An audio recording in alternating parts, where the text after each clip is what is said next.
যিসকল ষ্টুডেণ্টৰ পঢ়িবলৈ মন নাযায় সিহঁতৰ কাৰণে এই ভিডিঅ'টো বহুত ইম্পৰ্টেণ্ট হ'বলৈ গৈ আছে। এতিয়া কথাটো হ'ল আমাৰ পঢ়িবলৈ মন নাযায় কিয়? তোমাক মই এটা প্ৰশ্ন কৰিম, তুমি জবাব দিবা। তুমি কি ভাবিছা? ৰ'দত কাম কৰা খেতিয়কসকলৰ ৰ'দত কাম কৰিবলৈ মন যায় নেকি? কিন্তু সিহঁতে কেতিয়াও এইটো কথা নকয় যে আজি কাম কৰিবলৈ মন যোৱা নাই। কাৰণ কি জানানে? কাৰণ হ'ল সিহঁতৰ এটা চিন্তা আছে যে যদি সিহঁতে কাম নকৰে তেনেহ'লে সিহঁতৰ পৰিয়ালে খাব কি? সেইটো চিন্তাত সিহঁতে এদিনো নকয় যে আজি মোৰ কাম কৰিবলৈ মন যোৱা নাই।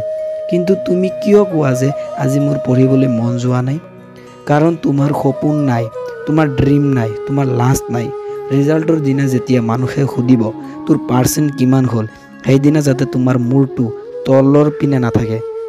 ৰিজাল্টৰ দিনা যেতিয়া তোমাৰ মা দেউতাই কোনোবাই সুধিব যে তোৰ ল'ৰা বা তোৰ ছোৱালীৰ পাৰ্চেণ্ট কিমান হ'ল, সেই সময়ত যাতে তোমাৰ মা দেউতাৰ লাজ পাবলগীয়া নহয়।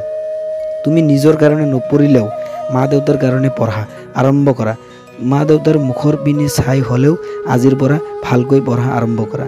তোমাৰ মা দেউতাই কিমান আশা কৰি আছে যে মোৰ ল'ৰাই এইবাৰ ভাল ৰিজাল্ট কৰিব, মোৰ ছোৱালীয়ে এইবাৰ বহুত ভাল ৰিজাল্ট কৰিব। কিন্তু তুমি কি কৰি আছা? গোটেই দিন মোবাইল চাই পাৰ কৰি দিয়া। পঢ়িম বুলি ভাবা কিন্তু পঢ়িব নোৱাৰা, কাৰণ মোবাইলে তোমাক কণ্ট্ৰল কৰি লৈছে। বাৰে বাৰে তোমালোকক চুম্বকৰ নিচিনা টানি লৈ যায় মোবাইলে।